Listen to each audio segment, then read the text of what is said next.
Are you ready for homeschooling to feel joyful again? Do you want to build closer relationships, remove some of the stress around planning, and enjoy learning with your children? Welcome to Your Morning Basket. I'm Pam Barnhill, a homeschool mom just like you, and I'm going to show you the magic and fulfillment that morning basket or morning time can bring to your homeschool. Grab your coffee or tea, and let's get started. Welcome to episode 135 of the Your Morning Basket podcast. I'm Pam Barnhill. So happy you're here today. And today we're going to be talking about something a little bit different. We're going to be talking about how can we measure our success with homeschooling, especially if we're using a practice like morning time where we're not exactly giving grades to our kids. How do we know that this is working? And we're going to break this down in a few different ways today. So homeschooling, it can be rather non-traditional, and there are a lot of homeschoolers who don't give grades, and there are a lot of reasons for that. I actually have a 10 Minutes to a Better Homeschool podcast I'll link for you about why grades are not really the best way to measure your homeschooling efforts. And certainly with something like morning time, I don't see you putting morning time on a transcript and actually putting a grade label on that. For one thing, a lot of people aren't going to know what you're talking about. And I can even talk a little bit later in this podcast about how you might use some of the things that you're doing in morning time on your transcript. But the very first thing is, let's talk about goals. So one of the ways to measure the success of your homeschooling through morning time is by setting some goals. And you can either do individual goals for each of your children, like this child is going to memorize this many poems or something of that nature. Now, even with memorizing poetry, my family does this together. So I would even make family learning goals. So morning time might be a place, instead of doing individual goals for each child, you do some family learning goals. And you say, as a family, we're going to memorize 15 poems this year. Now, why would we do that? Because we're not memorizing poetry just for the sake of memorizing poetry or as a parlor trick or to show off for the grandparents, but instead we're memorizing that poetry because of that sophisticated language patterns that we want to internalize and then be able to use in our writing. And Andrew Pudewa talks about that in his Building Competent Communicators talk, and I'll link that one for you. So we have a reason. This is the reason we want to build sophisticated language patterns. One of the ways we do that is through poetry. How can we move ourselves forward and have an understanding that we're making progress with this? And that is through memorizing poems. And we want to be sure that we don't kind of languish and get stuck. So we're going to set a goal to memorize 10 to 15 poems this year and see if we can meet that goal. That's how we're measuring our success in this instance. Now, we can always dive deeper and look at different things in different ways through parent observation. So this would be the next step. So our goal is to memorize 10 to 15 poems this year. We know we're doing that. We're focusing on the behavior. We're focusing on something we can control. And if you're like, Pam, there's no way my kids can memorize 10 poems. We've got 2 or 3 podcasts on memory work. They totally can. Don't make it drill and kill. Make it a lot of fun. Don't make them really long poems, and you will be memorizing 10 to 15 poems in a year. So that is the goal, and focusing on the behavior, what we're doing. Then you could take a step back and you can look at observing. As the parent, you are making observations about your child and you are observing their growth. And so let's go back to those sophisticated language patterns.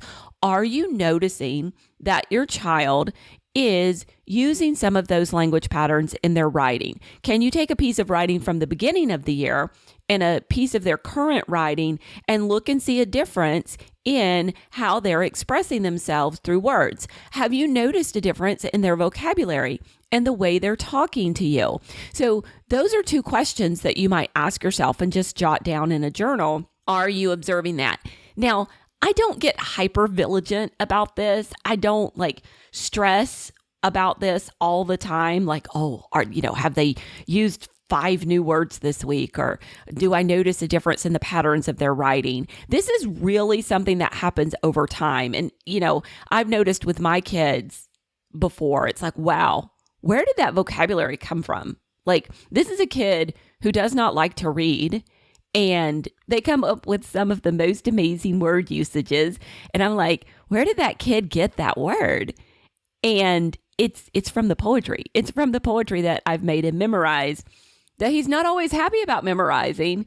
He never complained when he was younger, but now that he's 16, he's decided, oh, wait, I ratted him out. He's decided that, it's not quite as important to memorize poetry. What he doesn't realize is that I can totally see the difference in his vocabulary and how well spoken he is because of the fact that he has spent so much time immersed in all of this poetry. And that comes from parent observation. Now, you can also observe about so many things, and then one offshoot of parent observation is actually having conversations about the things that you're learning in morning time. And so this is a form of that parent observation.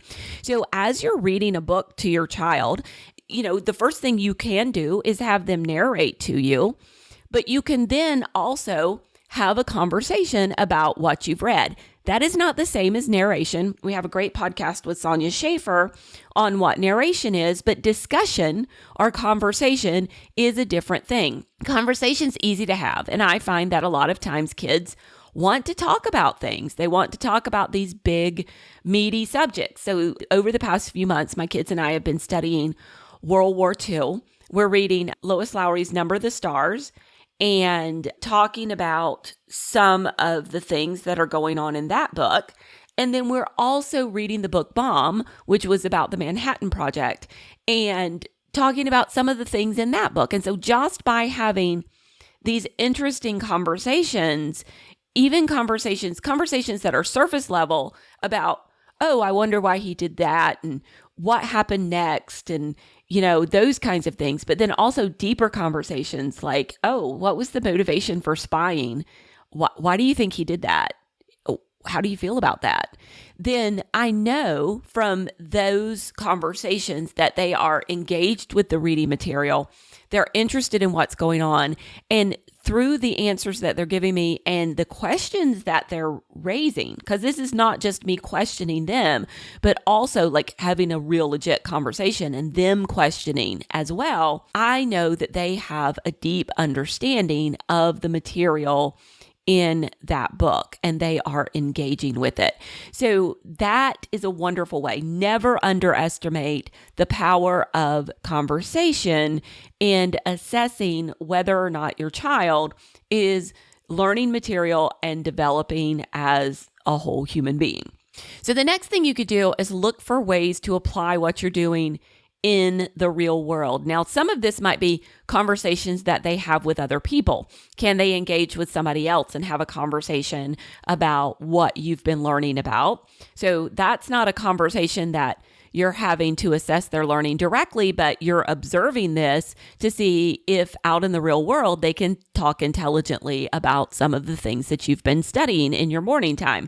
Those instances can sometimes be rare, sometimes not. Like I've had my daughter lean over in the middle of the pastor's sermon at church and whisper, I remember this, because it's something that we've learned about at home.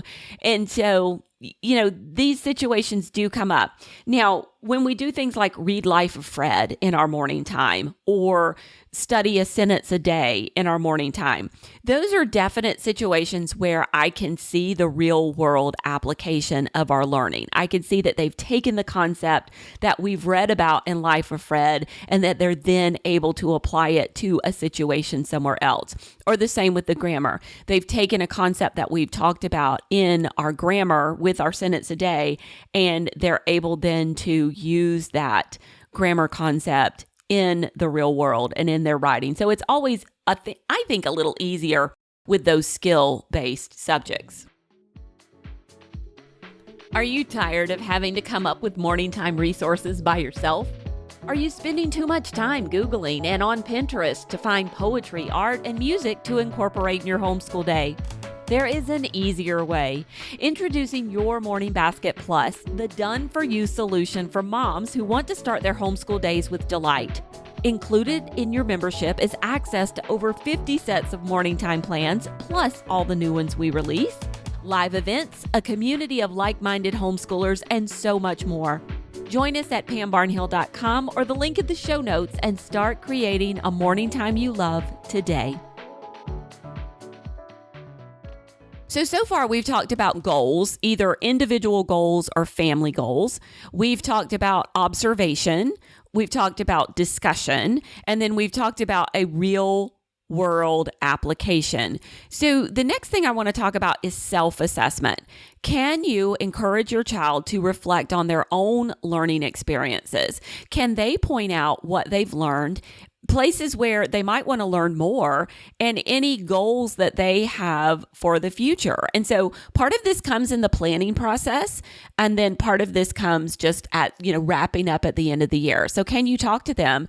And this does not have to be like a big formal thing. This can be when you finish a book. So if you finished reading aloud a book and you've closed the book on the last day, can you ask them just to reflect out loud? This doesn't have to be a formal writing assignment. Ask them what they've learned from the book.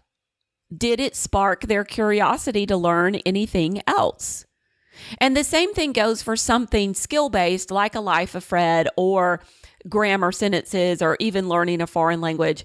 After a certain amount of time, ask them where do you think you're going well with this? Where do you think you need to improve?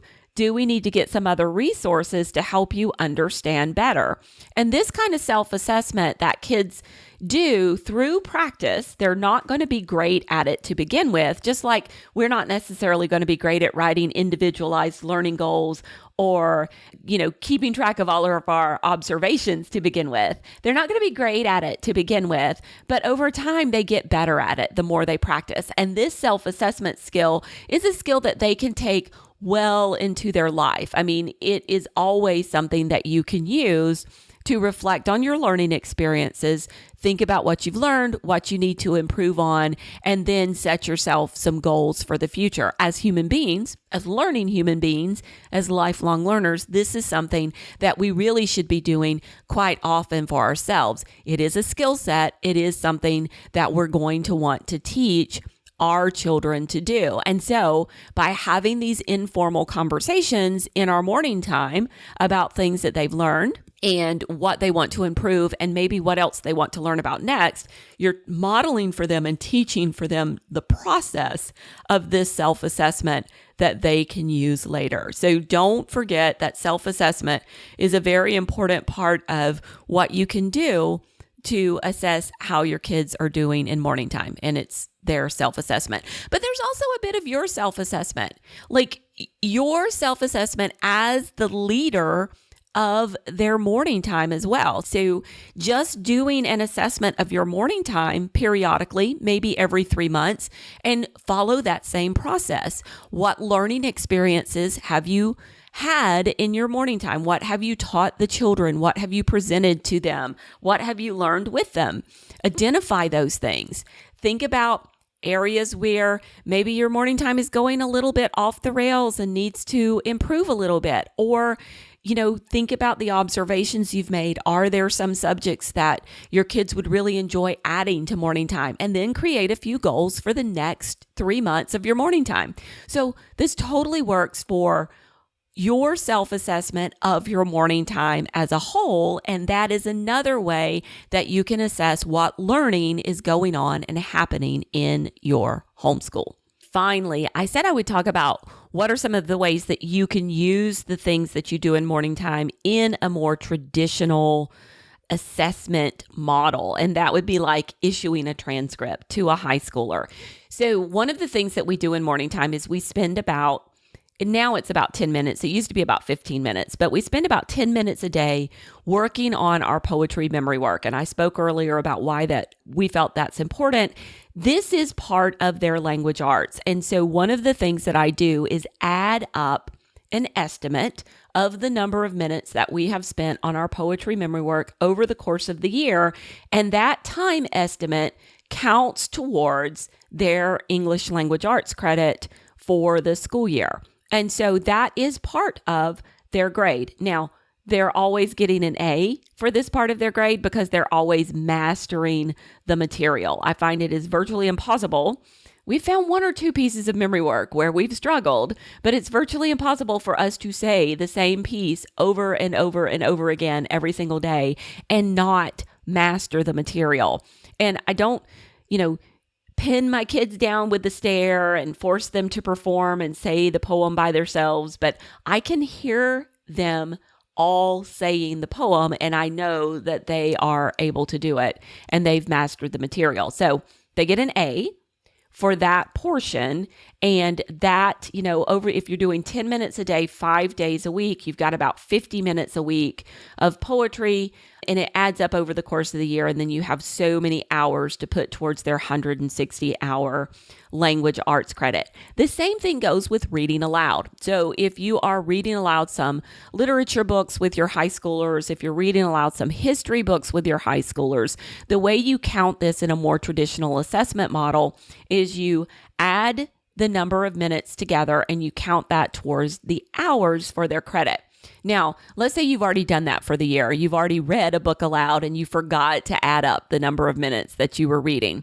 No worries. Simply pull up an audiobook version of the book and see how many hours was that audiobook, because it took you about the same amount of time to read it aloud as did the person who read the audiobook. So that is a great rule of thumb. Jamie Martin from Simple Homeschool taught me that little hack. And so that would be the number of hours that would count towards your 160 hours of credit. Now, then what grade are you going to give them for that book you've read aloud? Well, you can do based on observation. Were they attentive? Did they have good discussions about the material? You could simply give them a pass-fail kind of grade, but I don't think there's any problem with a child who is listening and engaged with the material and willing to talk about it. They get an A for that one in my book, for that portion of their language arts credit or their history credit. And then you probably have some other methods of assessment for other portions. But that is the way that you can use what you're doing in morning time and more traditionally measure success, especially when you get to those high school years and you want, for one thing, their time in morning time to count and be worth it, but also you want it to count for you. Like you know it counts deep down in your heart, but you also you only have so many hours in your day as well. So if you're going to sit there and read aloud to your kids for an hour each day, you kind of want it to count as well as them wanting it to count. And so that's a way to make it count.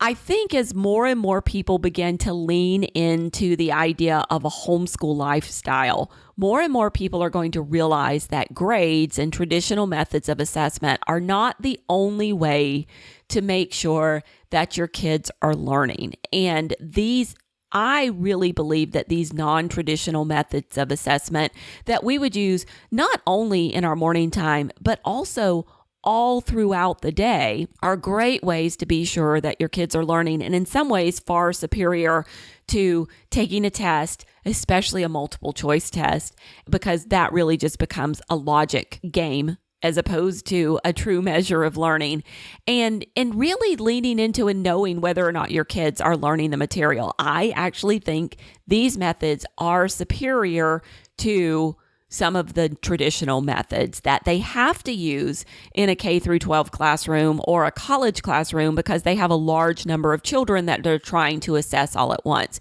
whereas you are only assessing the children in your family. I would just encourage you, though, that some of these things may not come easy to you as you get started with them. These might not be things that you intuitively know how to do. That's okay, because they're skills, and you're going to begin practicing these skills, and then you're going to get better at them as you go on. One of the first things you might need to do is set aside some time to actually practice these skills, because it might not be intuitive to you. It might not be something that you think about doing naturally. So when it comes to setting goals, this is a great thing to do at the beginning of a school year or the beginning of a semester or once a quarter. So go ahead and note some time down in your calendar. With our Put Your Homeschool Year on Autopilot planning course, we always do this at the beginning of the school year, and then we have a periodic review set up about 4 times a year where parents are encouraged to go back through and set some more goals. So set aside time on your calendar to do that. And then if you would like help learning how to write goals that are going to serve you and your family, we cover that in depth and Put Your Homeschool Year on Autopilot. Self-assessment time and parent observation time might be something that you go ahead and put on your calendar to do periodically as well. And then real world application is going to be basically things that you notice as you are out and about, but you will learn to notice those things and say, hey, I think I am actually seeing that. Those tend to sneak up on me more than anything else. It's seeing that little kind of real world application. I'll be like, oh yeah, that came from something that we read or did in morning time. But certainly the self-assessment and the parent observation, you can go ahead and schedule into your calendar at a regular basis. So maybe once a month, once every 6 weeks, you're going to talk to the kids. You're going to have them self-assess. You're going to assess your role in morning time as the planner of morning time and the co-learner. Now, something like discussion, that is going to be happening on a much more regular basis. So that's going to be something that you're quite possibly doing every single day, but you could also plan for it once a week. So yeah, I talked about finishing the book, closing the book, and then having a discussion if you want to discuss a little more often, because sometimes these books get a little bit lengthy. You could make a note in your calendar for a day that you are less busy. And you could say, this is the day that I'm going to have a few questions that I can ask about this book so we can talk about it and have some good, meaty conversations about this book. So put it in your morning time plan for a day that you know you don't have a lot of extra things going on, and write out a couple of discussion questions that you can use to talk to the kids about that particular story. And so that way it doesn't get pushed aside. You don't forget it. You can certainly see it in your plans and know that that is something that you're going to do. But with a little bit of practice, you can build all of these skills and you can build the awareness to do them on a regular basis and really feel confident that what you are doing in your morning time is making a difference in your children's education. Now, I want to close this by talking about one of the important purposes of morning time is to fill their cups, to fill the cups of your children before you ask them to produce for you. And we have an episode of the podcast called Why Morning Time. I don't remember the number. I'll link it for you. But that is one of the purposes of morning time. And that is not quantitative. You're not going to be able to measure that one. And you don't necessarily need to assess it other than the fact that everyone should be delighting somewhat in morning time. Now, everybody will not be delighting in every minute of morning time. That's just not the way that works. There are going to be grumpy morning times. There are going to be morning times where nobody's having any fun. But as a whole, for the most part, morning time should be this delightful time where you're enjoying each other and you're enjoying the content that you're coming in contact with. This is really difficult to measure other than the smiles that are on the faces around you. And it's not necessarily something that colleges or cover schools are interested in. They're not like, well, how much are you enjoying your homeschool experience? So that's not something that necessarily has value to the world at large, but it's very important to me. And so to me, that enjoyment, that delight, those relationships trump anything else that we are doing in our morning time. So if we're not getting a lot of things done that I can assess and put on a transcript, and that is just not as important to me as the relationships that I am building with my children. That by far comes first in what we're doing together. All right, so I hope that there was something here that was helpful to you. I mentioned a lot of things. Now I've got to go back and listen for them and drop all the links for you. So do be sure to come over and check out the show notes. You can find them in the podcast description down below or at pambarnhill.com/YMB135. And hey, let me know, how are you measuring the success of your morning time? How are you assessing the education that your kids are getting from it?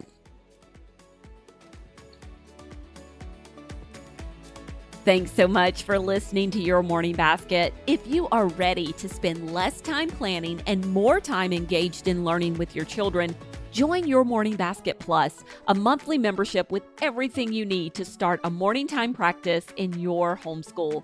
To join, head on over to ymbplus.com and I'll see you there.